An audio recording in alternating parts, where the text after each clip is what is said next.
At the halfway stage of the ICC Women's World T20 group stages, there were no upsets as yet. And with the West Indies about to meet South Africa, there was plenty of confidence and Caribbean flair within the West Indies camp, as you would expect, being the holders of the trophy. 2016, it was a great experience. A lot of people were talking about West Indies cricket and about how it's dying. Everyone had one goal, and that was to win the World Cup. Everyone expected Australia to win, especially when they set the 150 in the first innings. I was very, very nervous, and I thought, you know what, if they can do it, we can definitely do it. We've just got to play really well. It's great to see this intent, just 18 years of age. She's got the team on their feet, she's got all the supporters on their feet, and she's making a statement.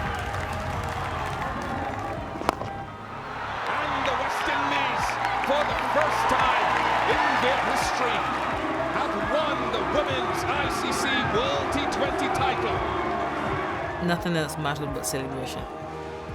There's a word that is there that can't even describe the feeling. I was like, I can't believe this is coming true. I just see that trophy.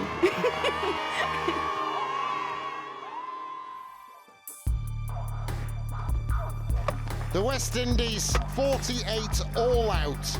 An embarrassment for the World T20 champions. It was an emotional day for all of us. South Africa bowled us out for a very low total, and I think everyone just got very, very emotional. That day brought tears, but reflecting on that only made me stronger, and I use it as motivation. Whenever I think about that experience, I think about a strong team. Because we were knocked down. We had a lot of issues happening, and the most important thing, we came together in the dressing room and we decided to forgive each other and move on. The expectations are a lot higher. The fact that we're going to be playing at home. Coming here now, we have so many fans around us. You know, you can just feel the support from everyone and feel the love from everyone. When you hear the anthem, all the pores would raise and adrenaline would start rushing through your blood. It just makes you want to just get out there and play cricket. No training, just play cricket. We are Caribbean people, we love vibes, we love, the entertainment. So obviously, we want to make sure and go out there and just deliver. I see us at Sir Viv Richards Stadium lifting that trophy again. Champions, champions, champions. The West Indies as confident as ever, but could South Africa upset the current champions, hosts and favourites? She's edged it, and in the end it's going to slip.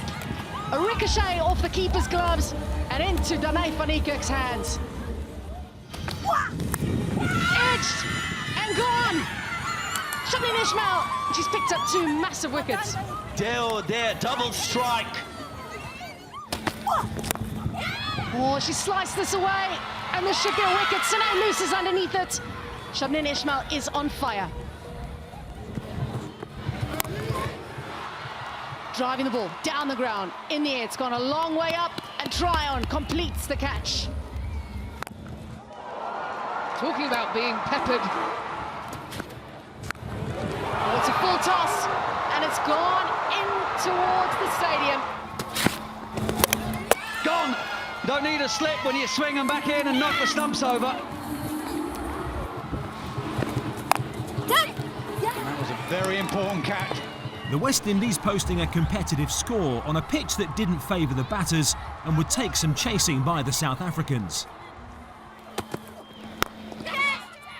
Chance out. There's the tall fielder at mid-off. Volford really struggled. And taken, what a catch.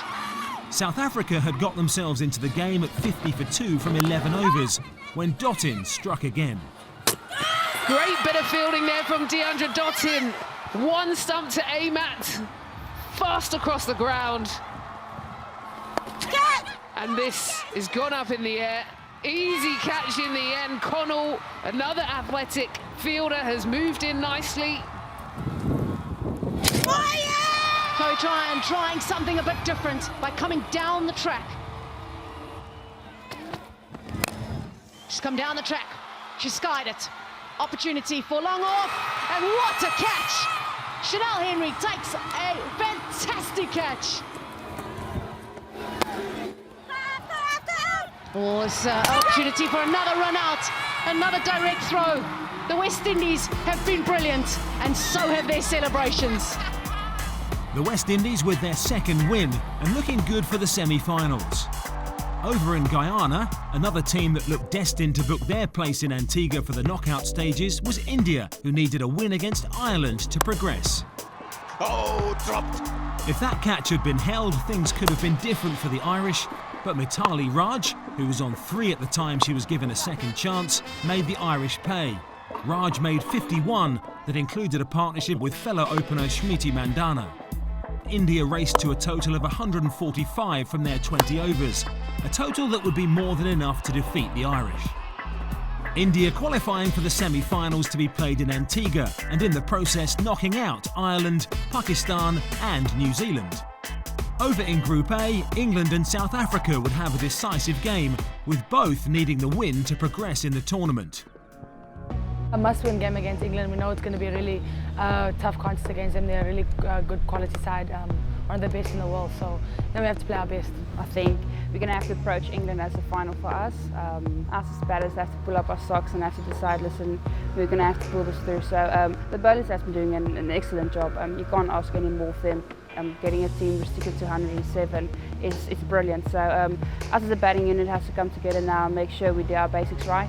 We have to win our next 2 games to make sure we win 3 games to make sure we are in the semi-final. We've got 2 really tough games coming up now. We always knew that was the nature of this tournament. The games were going to come thick and fast, and obviously not a lot of practice the first few days we were here, and I think we've, by the looks of it, just got better and better every day. They're a good team, South Africa. They've got some really dangerous players, and they can be a little bit hit and miss. When Lee comes off and people like that, they can be dangerous. Take anybody down on the day. We've had some good success over the time. We've had some good success against that bowling attack. But when they showed us at Worcester, when the conditions are right, they can be dangerous. And as I say, it's as much about what we do and having an awareness as what they do. It will be exciting. It'll be a big game, isn't it? By the nature of what's happened with the rain and us being called off against Sri Lanka. There's a bit on this match, and as I said right at the beginning, they've got some dangerous players. We've got our own dangerous players, and hopefully they're worried as much about us as we might be considering them. With big game players on each side, it would be an interesting contest where nerve would be the key to success in such a tense game. Oh, they're appealing for the catch behind. There was a huge noise and the finger's gone up. And that's more like it. Just over the head of Wyatt on these extended boundaries. Big shout. England have burnt their review. They don't need it. Cap goes big, but has only managed to stick it straight up in the air, and it is taken.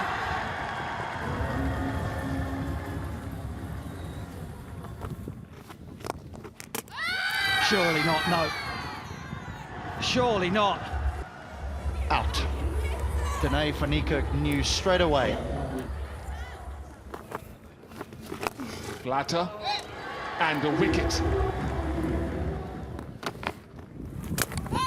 And there you go, the wheels are coming off. Up in the air, should be taken, easy catch, and your Shrubsole is on a hat-trick.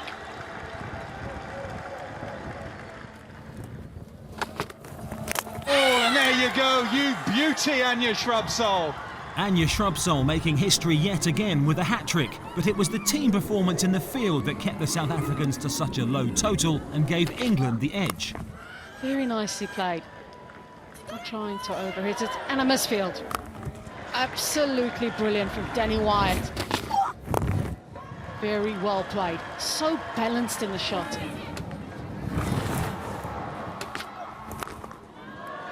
Very well placed. There you go, the aggressive option. This is really good from England. Yeah, another flick of the wrist. That's even better. Beautifully played. What a stroke that is. Beautiful strike. Just 3 runs to win. Well, she's gone big, and it's gone long. Just creaked over the line. Well, big moment here for England. Crunch match today, and they've come out and been dominant. England with a convincing win and deserved place in the semi-final stages.